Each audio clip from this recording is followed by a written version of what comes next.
Hello my country people, welcome back to Spice Channel TV. It's been said that Obaseki's continued assault on Benin's kingdom's heritage has sparked outrage, with his show of disrespect and his display of insensitivity.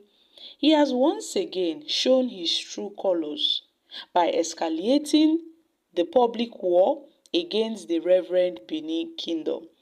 The Edo State High Court is set to resume hearing in the continuous case between His Royal Majesty Omo Edo Ewera II, Oba of Benin, and a group of disgruntled Egis, that's the dukes. The tensions are high across the states as people anxiously await justice. It's been said that recently, the Edo State government issued a stay warning against any disruption of court proceedings. However, the warning reeks of irony given Obaseki's continuous meddling in the affairs of Benin Kingdom.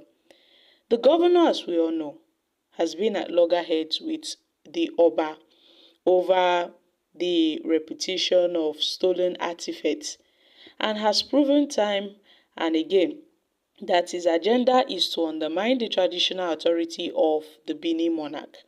The saga began with seemingly cooperative efforts to establish the Benin Royal Museum for the returned artifacts, but in a devious move, Obaseki created the Legacy Restoration Trust and decided to house the artifact in the Benin Museum of West Africa Arts, sidelining the Oba's role and authority in this process.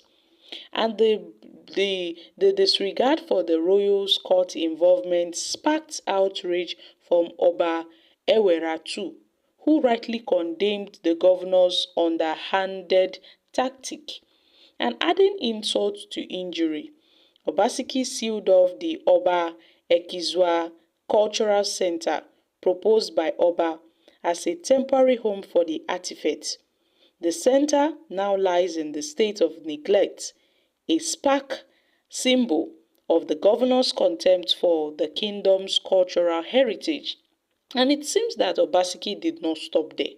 In a calculated move to weaken the Oba's influence, Obaseki convened a meeting with some selected dukes from the Edo South, led by Professor Greg, the suspended Enogi of Abudu, the governor's own interpretation of the 1979 edict. Traditional rulers and chieftaincy law granted these Enegi independence from the Oba in the 7 local government areas of Edo South. The allocation previously directed to the Oba's palace is now to be paid directly to the Duke, the Enegi, by the state government. And then, with Obaseki's latest affront to the kingdom is his ban on the operations of some certain persons across Benin. These old age institutions established by the great Obas of Benin have been instrumental in palace administration for centuries, and by dismantling these structures, Obaseki continues his relentless campaign to erode the power and the authority of Benin monarchy. Rumors are rife that the state government has put measures in place to monitor those attending the court proceedings in solidarity with the palace. This move only serves to confirm the widespread belief that Obaseki will stop at nothing until he completely desecrates the great Benin Kingdom, a kingdom that holds His Royal Majesty Ewere II, the Oba of Benin, as the representative of divine authority on earth. So they've been caused by some certain persons in Benin Kingdom to rise up and stand with their Oba against the outlaws, and it is time to hold Obaseki accountable for his actions and to protect the cultural heritage and dignity of the Benin Kingdom.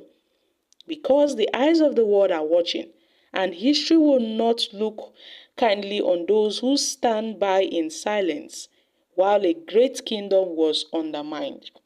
So, my country people, It seems that the ongoing dispute between the state government of Governor Godwin Obaseki and the Benin Royal Palace has deep roots, beginning with the continuous issue of the ownership over the ancient artifacts looted from the palace of the Oba of Benin during the 1897, I beg your pardon, Benin massacre by the British colonial forces.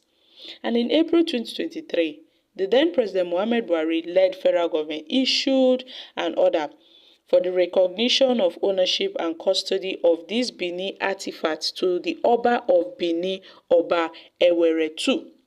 But the issue over ownership lingers. Now, the issue between the Governor Obaseki and the Oba of Benin escalated when the Benin Traditional Council noted that tensions escalated when some local leaders, known as the Enegi, had proposed creating a traditional council in Edo South in a letter to the state government dated November 20th, 2022, a move that the Benin Traditional Council strongly opposed. The Benin Traditional Council, through the Iyase of Benin and other representatives of the Oba Palace, had made numerous efforts to dissuade the state government from this plan, arguing that it would fragment the Benin Kingdom and undermine the authority of the Oba of Benin. And according to the council, the Traditional Council, despite these efforts, the state government under Obaseki proceeded to establish a new traditional councils across the 7 local government areas in Edo South, prompting the Benin Traditional Council to challenge the decision in the state high court. The state government also withheld the statutory financial entitlement due to the Benin Traditional Council. That was how the conflict now took to another level when the governor welcomed some Enegi, including those suspended for violating traditional norms, and intervened in legal proceedings against them. They said that the state government further announced to the National Assembly that the creation of the new traditional council was final, and at the same time, the two Enegis filed a joint suit to contest their suspensions. Amid these tensions, the Edo State now issued a notice to revoke the concession of the Oba Ekizwa II Cultural Center, which has been repurposed as a motor park since 2016, causing further frustration on the Benin Traditional Council. So this crisis, this tension, this feud is a deep-rooted feud between Obaseki and the Oba of Benin. But recently, we got reports that the case has been given to a new judge. Yes, the matter is in court, that the case is to start afresh with a new judge. And it seems journalists were being banned from covering the case that involved the suspended Enegi, that's the Dukes of Benin Kingdom and the Oba of Benin Ewere II. And the case would resume soon in October. So guys, what are your thoughts on this? I'm dropping here.